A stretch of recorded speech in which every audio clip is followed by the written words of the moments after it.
Okay, let's just dive right in. If you've looked at your household budget recently and felt that kind of rising panic, well, you're definitely not alone. High inflation is just brutal on cash flow. And there's this real weight, isn't there? Watching your savings seem to shrink day by day. It's a stressful time for a lot of people, no doubt about it. So our mission today is to cut through some of that noise. We've gone through a whole stack of sources, all focused on, let's call it financial damage control. And we've pulled out 5 really actionable tactical steps, things you can do right now to lessen the hit from these high costs. This isn't just theory, it's more like a strategy guide. Right, and strategy always starts with understanding what you're up against. The source material defines inflation pretty clearly. It's a rise in prices over time. We're talking commodities, services, healthcare, you name it. It happens gradually, usually. Historically, yeah. Yeah. A certain level is normal. It's why, something that cost $1 back in the 1920s costs maybe $18 today. That's inflation over almost a century. But this is different. The sources talk about surge inflation. That's the key thing now. Exactly. When prices jump fast, like now, your purchasing power, what your money can actually buy, drops noticeably, almost right away. The sources were really clear on this point. Mm. If you're just standing still financially right now, you're actually falling behind. Mm-hmm. Even if you don't change your lifestyle at all, you will spend more. And the money you save is worth less. It's a tough reality. It is. And that's the core strain we're talking about, which is why the very first tactical step isn't about cutting back aggressively, not yet anyway. It's about protecting what you've already got, shifting the foundation a bit. Okay, let's unpack that. Tip number 1, evaluate and protect your savings. So where you keep your cash suddenly matters a lot more. Dramatically more. The sources really hammer this point home, just holding cash, in a standard checking account. Or worse, literally under the mattress. That guarantees you lose value. Because inflation is eating away at it faster than it can grow. Precisely. So the strategy is straightforward. Money you've set aside for the future, it needs to be in accounts that earn something. Dividends, interest, whatever. That way, the balance actually increases over time. It helps combat that loss of purchasing power we mentioned. And the sources got specific here. They did. They specifically mentioned looking into share certificates. Share certificates. Okay, might not be familiar to everyone, like CDs. Exactly like CDs at a bank, but these are the credit union version. You lock up money, you won't need right away, maybe 6 months, maybe a year. There are different terms. And the key thing is they typically earn a significantly higher rate than just a standard savings account. Okay, so it's about safety. These are federally insured, right? Like FDIC for banks. Mm-hmm. Insured by the NCUA for credit unions. So safety, yes, but combined with better growth. You put the money away, know it's safe, and it's actually growing, hopefully faster than inflation is eroding it. That's the immediate goal. Got it. Put your money to work harder safely, because just letting it sit is, like you said, a losing game right now. Yeah. Exactly. Passive saving doesn't cut it in this environment. Okay, so we've shielded the money we have. Now let's talk about plugging the leaks, stopping unnecessary spending. Tip 2, track spending and trim the fat. Seems obvious, maybe, but when costs are rising everywhere, tracking gets critical, doesn't it? Every little bit counts. It really does. And the sources suggest being quite surgical about it. The method they recommend is reviewing your bank and credit card statements. Go back, say, 3 to 6 months. And you're not just looking for the big, obvious things. You're looking for patterns, things you pay for but don't really use. Atrophy, they call them. Ah, atrophy. I like that. What kind of surgical targets did the material point out? Beyond just, cancel Netflix. Well, yeah, the streaming stuff is there, video and audio, but also things like that gym membership you haven't used in months.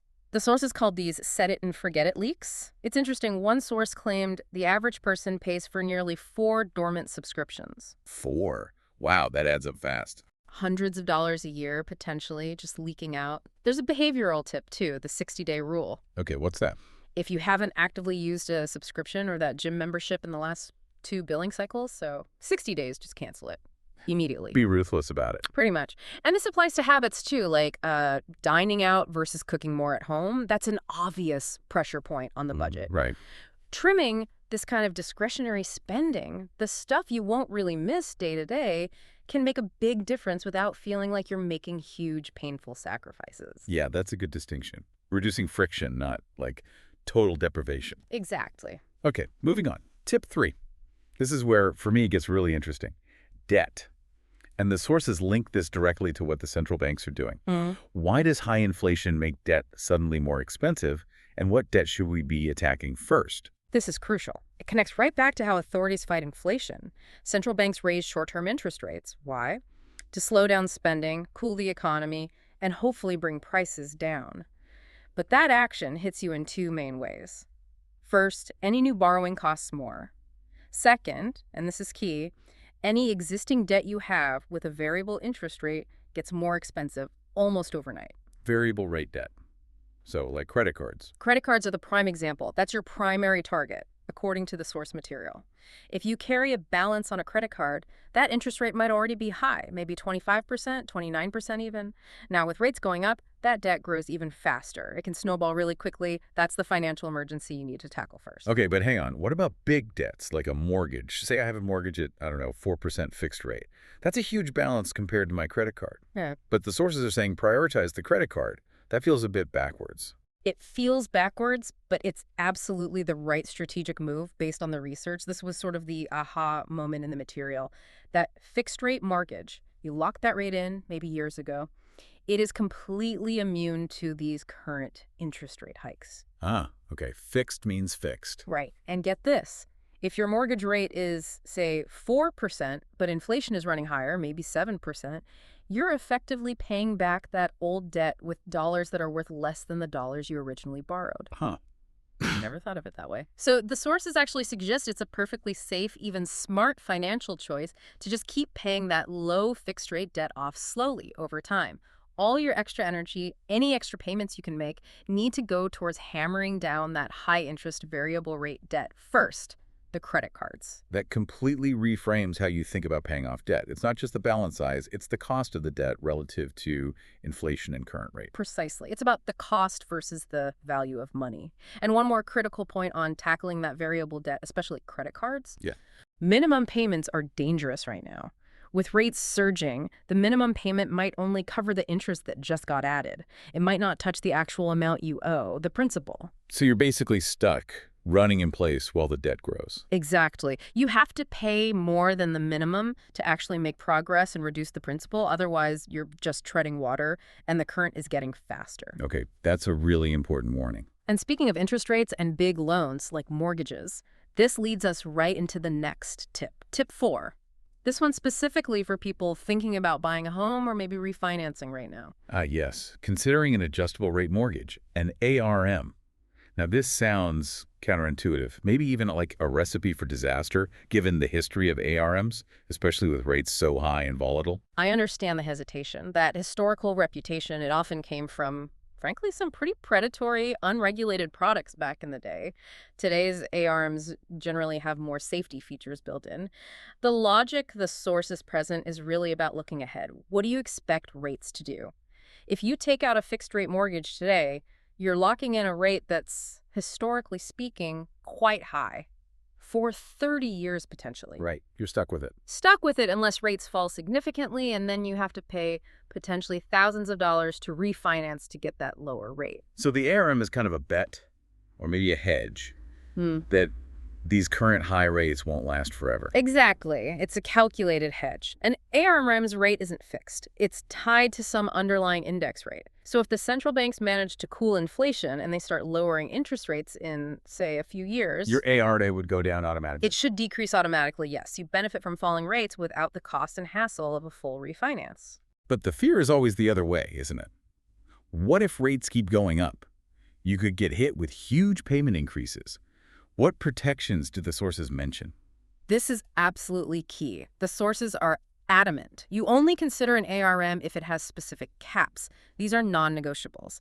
There should be an initial adjustment cap, limiting how much the rate can change the first time it adjusts, then periodic caps, limiting how much it can change each year after that, and crucially, a lifetime cap, setting an absolute maximum rate it can ever reach. Okay, so those caps act as guardrails against those catastrophic jumps. Precisely.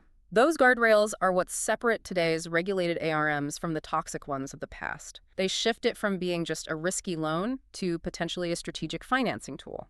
If, and it's a big if, you believe rates are likely to stabilize or fall within that initial fixed period of the ARM. Okay, that makes more sense. It's about understanding the terms and the built-in protections. Absolutely. Due diligence is critical there. All right. We've covered protecting savings, cutting spending smartly, prioritizing the right debt, and even mortgage strategy. What's left? Well, the reality is, even with cuts, you're probably spending more overall right now. So tip 5 is about making the most of those necessary higher costs, taking advantage of rewards. Yeah, this is about optimizing the spending you have to do anyway, making it work a little bit for you. The advice is pretty straightforward.